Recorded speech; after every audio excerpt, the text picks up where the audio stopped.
research method and design. Today we are going to continue the previous lecture.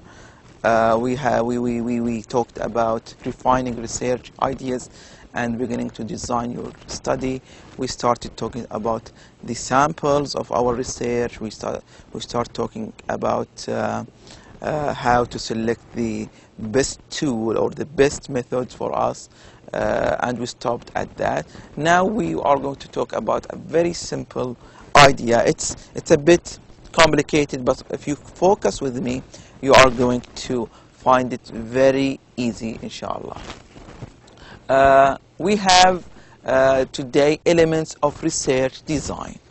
The research design is very important because this is going to help you to understand your research more and to help you analyze and interpret your results more efficiently and effectively.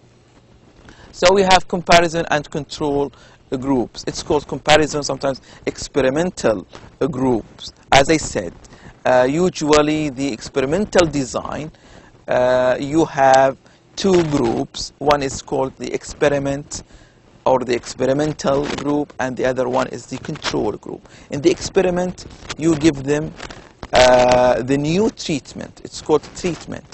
As I said, if you want to apply computers to see the effects of computers on them, this is called treatment. So the new treatment is using computer. The control group has no treatment. They are exposed to the normal teaching methods, for example. Let's say that you want to compare male and females, and with the males you want to, for example, see the effects of face-to-face teaching versus teaching them over camera. Because let's say that so for example, I want to teach males and females. With males, I teach them face-to-face, but with females, I teach them behind the camera. So I want to see the effects of face-to-face teaching. So face-to-face teaching is the treatment, and behind camera sometimes would be considered a treatment, but let's agree that the new treatment is face-to-face teaching, because our objective is to see the effects of face-to-face teaching on students. So back to the research objective. As I said, the research objective controls the design of our research, and depending on the the research objective, we can decide which is which. In our case, face-to-face teaching is our, for example, is our target or is our objective. Then we can call it the new treatment, and the other group has no treatment. But let's say that the opposite. We want to see the effects of teaching behind the camera to females versus face-to-face teaching. In this case, teaching behind the camera is the new treatment. So selecting a comparison group, we have two types of designs: between groups designs and within group designs. So this is what I talked about, between group designs. So you have two groups and you want to see the difference between the two groups. This is called between group designs. You have two groups, you want to see the differences between the two groups. It is called between group designs. This is versus within group designs. You only have one group and you want to see the differences within that group. You have one classroom. Back to the example of the acquisition of grammar by children. Let's say that I am teaching children in my classroom and I want to see the differences between these children. Who can learn the language faster than the other? Who is more excellent than the other? Why the poor children is not learning English? So this is called within group designs. I have only one group, and repeatedly I have some treatments with them. So let's talk more about these two designs. So between group designs, compare it to another group that is similar to research group except with respect to the treatment construct you are measuring. So this is what I said. You have two groups, they need to be parallel, they are similar to each other. You cannot have, for example, children versus old people. Well, these are not similar. You are going to get some differences. So they need to be similar, and the difference is in the treatment. As I said, they have a new treatment or a different treatment than the other. Within group designs, you can compare one group to itself over time, before treatment and after treatment. Yes, so you have the same group, and over time you give them the same treatment, different treatment, sometimes different tools, just to explore the differences between these two groups. Note, qualitative descriptive studies do not use comparison groups. They just describe really well. So, yes, so if you have a research of, you are describing the world, around you, your society, your school, your home, research about the structure of your home. Let's say that we have a sociology researcher who wants to explore the life of his own life. Well, these are descriptive research. They don't use comparison groups. So here we have an example. It's taken from Grafeter and Forzano, 2006, Research Methods for the Behavioral Science, 2nd edition. Here we have between group designs, we have a sample of participants, which is obtained from the population. The participants are assigned to treatment group. After you have your sample, you assign them to groups, and you need to specify the criteria of assignment. I selected these people to group number 1 because they are blah blah blah, unless they are all similar. If they are all similar, well, then you can just divide them evenly into groups. Otherwise, if you have a mix, let's say that you have 16 students, 8, then you want to split them into 8 and 8, 2 groups. But these 16, you have 8 good and 8 bad students. In this case, it's very, very simple. You can split them into halves. 4 good and 4 bad in the group 1, 4 good and 4 bad in the second group. This is very easy, but sometimes it gets complicated, and you need to be careful in assigning your sample into groups. So the participants are assigned to treatment conditions using an assignment process. This is what I talked about, assignment process or assignment criteria that creates separate but equivalent groups. And this is the key word. They should be equivalent groups. So we have group 1, group 2, group 3 with 3 treatments. Here, treatment 1, treatment 2, and treatment 3. Separate treatment conditions created by the researcher, the independent variable. I mentioned the word independent variable, independent, in the live session, but we are going to talk about it in the next lecture. So this is just a picture or a chart showing between group designs.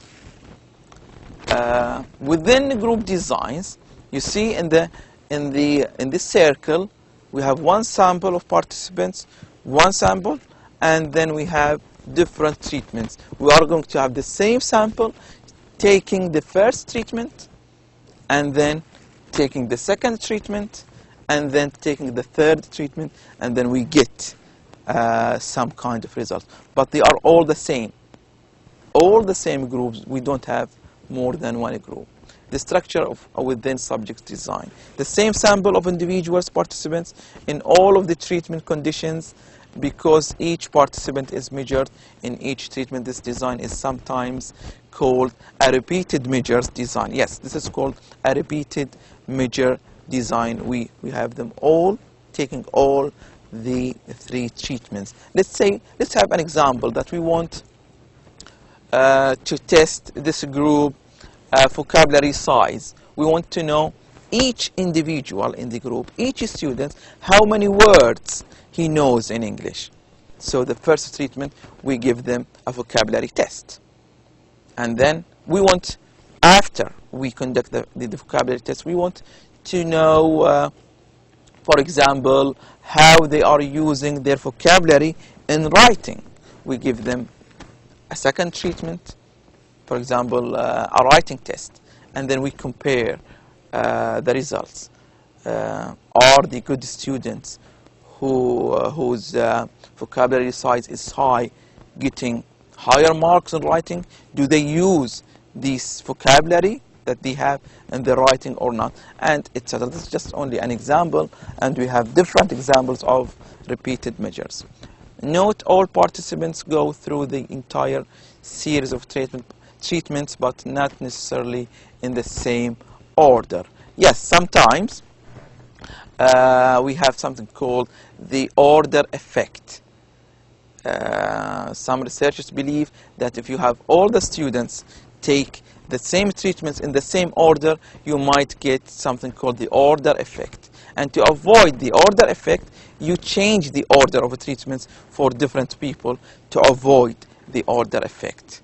The order effect is like if you give them a vocabulary test and then a writing test, just like the previous examples, well, some researchers would say that, well, the vocabulary test might affect the writing, so better you mix the order for the students, just to say, well, I did not follow the same order for all students, so this is not true. We cannot say, well, the vocabulary test affected writing.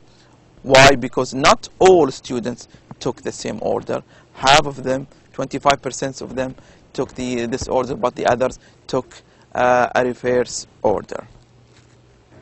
So this is, in simple, the within and between group designs. We have here one-time versus over-time research, cross-sectional method. Cross-sectional method, let's say that, again, to the example of acquisition of grammar by children. And you want to know, now they are, let's say, 6 years old. And you want to know, after 10 years, are they going to keep the same grammar that they learned while they were 6 years old, from 6 until they reach 16? There is a 10-year gap. I want to predict.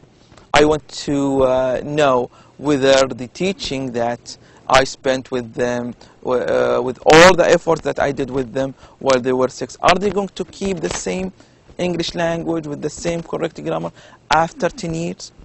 You have 2 ways to do this. Either that you go with them year after year until they reach 16. Maybe you get the same students, maybe you don't get the same students. Waiting 10 years is called longitudinal method. You go with them year by year until they reach the age that you want to reach. Maybe year 8, maybe year 16, or age 16, or age 8, or age 7. It depends on your research objective. The other way to do it is you don't wait for these students to become 16.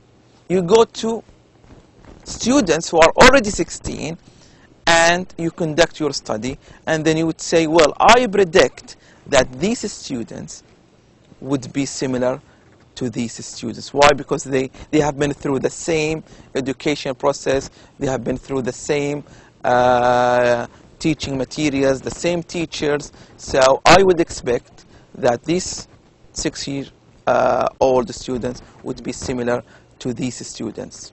So you conduct your research in the same time, but with different people that are thought to be similar. So cross-sectional method, this is called cross-sectional method. Same group of people are observed at one point in time. So you have the same group here and another group, and then you want to see the difference between the two groups. Longitudinal method, same group of people are observed at different points in time as they grow older, and the risk with the longitudinal method is the attrition of sample. You may not get the same samples. Now you have let's say 100 children. Maybe after 2-3 years you don't have 100 children. Maybe they die, maybe they don't want to participate, maybe they travel to another city, maybe you don't find them, you lose track of their addresses, and etc. This is the risk with the longitudinal method. The risk with the cross-sectional method, you don't get the reality, you don't get the real findings, because the two groups are different, and we need to accept the fact that there are individual differences. So this is was about research design and method. I hope it was very clear, not complicated. And one last slide about the longitudinal method. As I said here, you have a group of 40-year-old participant measures today. After 20 years, they become 60, and then after 20 years, they become 80. So this is a diagram of, or a figure showing the structure of a longitudinal research design. I hope it wasn't complicated, and it was fun. Wish you all the best, and see you next lecture, inshallah. Thank you very much.